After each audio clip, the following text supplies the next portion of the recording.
आज के ई लेक्चर में एनर्जी डिस्ट्रीब्यूशन फंक्शन के बारे में स्टडी करते हैं। देखिए, इससे पहले का जो हमारा आर्टिकल था उसमें हमने सीपी, सीआरएमएस और सी बार यानी average speed, most probable speed और रूट मीन स्क्वायर स्पीड की बात की थी।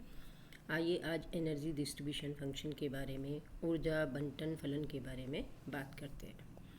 सी चार्ज से गतिमान एम द्रव्यमान के एक अणु की स्थानांतरण काइनेटिक एनर्जी E बराबर 1/2 mc² के बराबर होती है, जो कि इक्वेशन नंबर 1 से बताया गया है। वे अणु जिनकी स्थानांतरण काइनेटिक एनर्जी किसी रेंज E+DE के बीच होती है, उनकी संख्या ज्ञात करने के लिए इक्वेशन 1 का अवकलन करने पर इक्वेशन 1 को डिफरेंशिएट कर दीजिए तो DE बराबर mc/dc के बराबर है।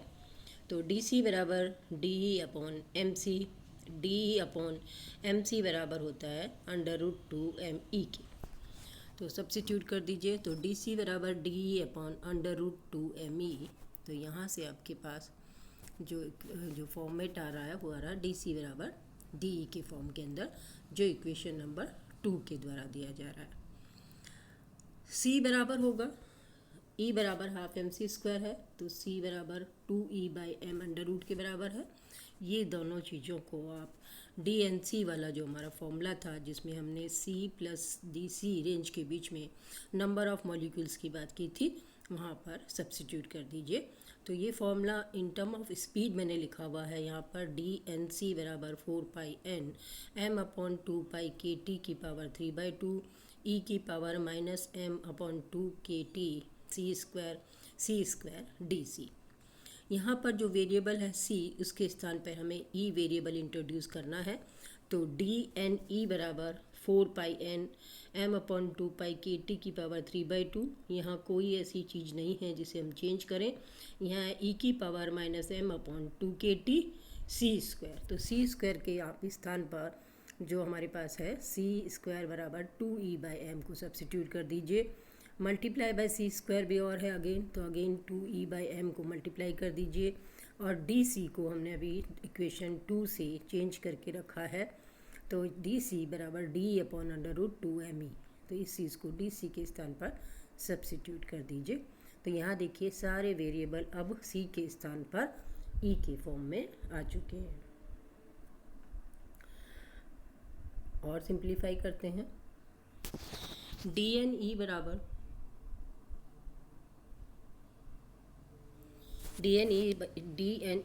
4πn 2π की पावर 3/2 m की पावर,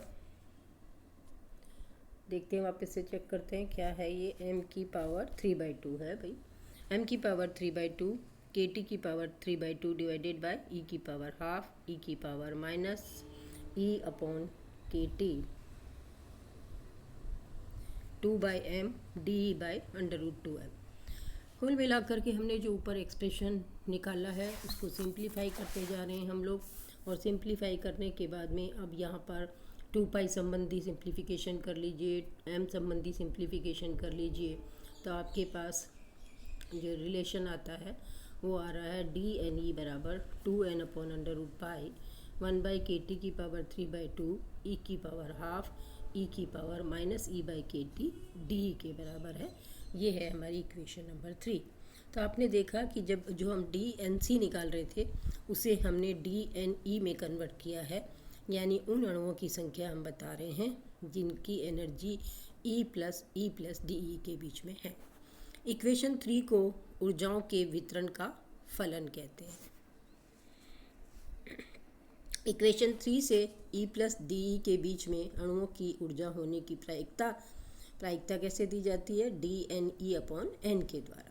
तो जो इक्वेशन हमारे पास ऊपर थी dNE, इसको n से केवल डिवाइड कर लीजिए, आपके पास प्रोबेबिलिटी आ जाएगी P which is a function of E is 2/√π 1/kT की पावर 3/2 e की पावर हाफ e की पावर -e/kT DE के बराबर है।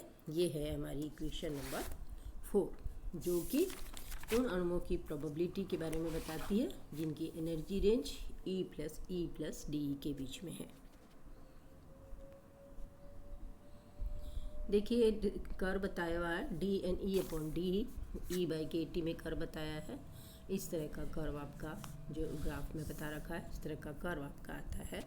इस ऊर्जा बंटन फलन एनर्जी डिस्ट्रीब्यूशन फंक्शन से क्या क्या रिजल्ट निकलते हैं इसके बारे में बात करते हैं। जो हमने फॉर्मूला अभी निकाला था उसी पर और हम चर्चा कर रहे हैं।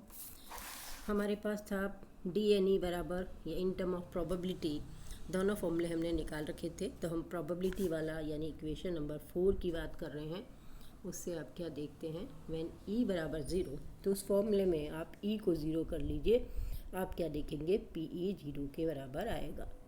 अणुओं की ऊर्जा 0 होने की प्रायिकता भी 0 होती है।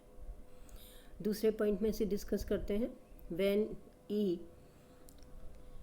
व्हेन के टी इज़ ग्रेटर देन ई, तो ई की स्मॉल वैल्यू के लिए ई by minus E by K T जो है वो 1 के बराबर होगा। तो अगेन इक्वेशन 4 में आप इसे सब्स्टिट्यूट कर दीजिएगा। तो सब्स्टिट्यूट करने से आपके पास जो स्थिति आती है वो आती है, इस स्थिति में ई प्लस डी ई के मध्य ऊर्जा होने की प्रोबेबिलिटी या अणुओं की संख्या अंडर रूट ई के अणु क्रमानुपाती होती है। When E is greater than के टी, अणुओं की संख्या एक्सपोनेंशियली कम होती है। अणुओं की संख्या ई प्लस डी ई के बीच होती है, एम पर निर्भर नहीं करती है।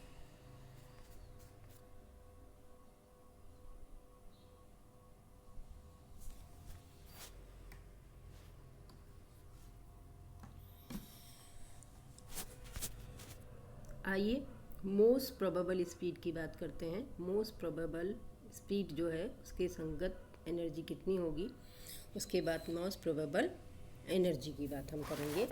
वह ऊर्जा जिनके संगत अणुओं की संख्या अधिकतम होती है मोस्ट प्रोबेबल स्पीड कहते हैं उसे हम। ई बराबर ई एम पोजिशन पर delta P E upon delta E बराबर 0 के होगा। पी ई हमने एक्सप्रेशन 4 से निकाला है, उसे यहाँ सब्स्टिट्यूट कर दीजिए और उसको डेल्टा ई यानी ई के विथ रिस्पेक्ट पार्शली डिफरेंशिएट कर दीजिए। तो आपके पास जो रिज़ल्ट आता है, इसे मैंने 2 वे में ई डिपेंडेंट 2 टर्म है, कांस्टेंट टर्म को बाहर रखा हुआ है, पहली टर्म और दूसरी टर्म को यूवी मेथड से डिफरेंशिएट किया है। तो क्या देखा हमने, मोस्ट प्रोबेबल एनर्जी की वैल्यू 1/2 kT आती है। मोस्ट प्रोबेबल एनर्जी केवल क्या देख रहे हैं एक्सप्रेशन 5 से, टेम्परेचर पर डिपेंड करती है।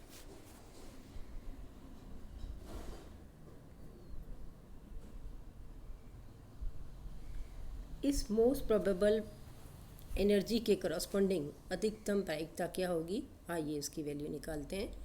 पी ई मैक्सिमम बराबर 2/√π 1/kT की पावर 3/2 1/2 kT की पावर हाफ ई की पावर -12। ई बराबर हाफ kT सब्स्टिट्यूट कर दीजिए।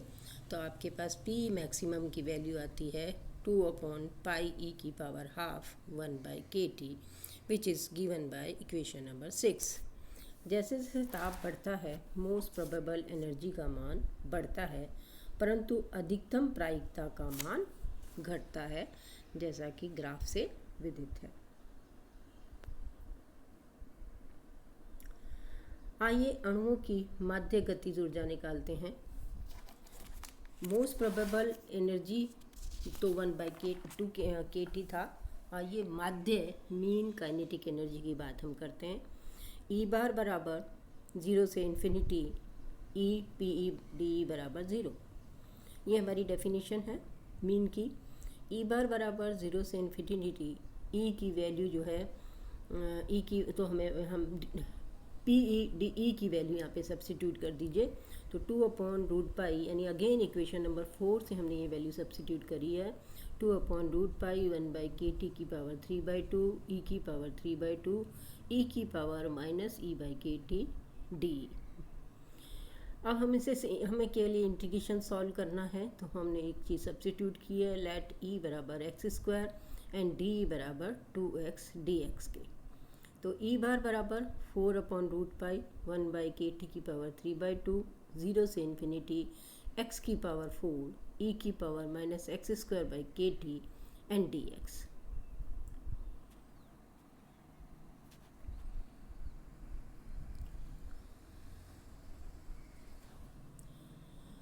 अब हमने इसको स्टैंडर्ड इंटीग्रेशन फॉर्म में कन्वर्ट कर लिया है। एक्स की पावर 4 ई की power minus x square by K T D x, 0 से इन्फिनिटी का integration 3/8 under root pi 1 by K T की पावर 5 के बराबर है। इसे आप अगेन सिंप्लीफाई कर लीजिए तो ई बार बराबर 3/2 के टी। निकाय की माध्य काइनेटिक एनर्जी टेम्परेचर के अणु क्रमानुपाती होती है। कल हम इफ्यूज़न, मॉलिक्यूलर बीम और एक्सपेरिमेंट वेरिफिकेशन के बारे में बात करेंगे। धन्यवाद।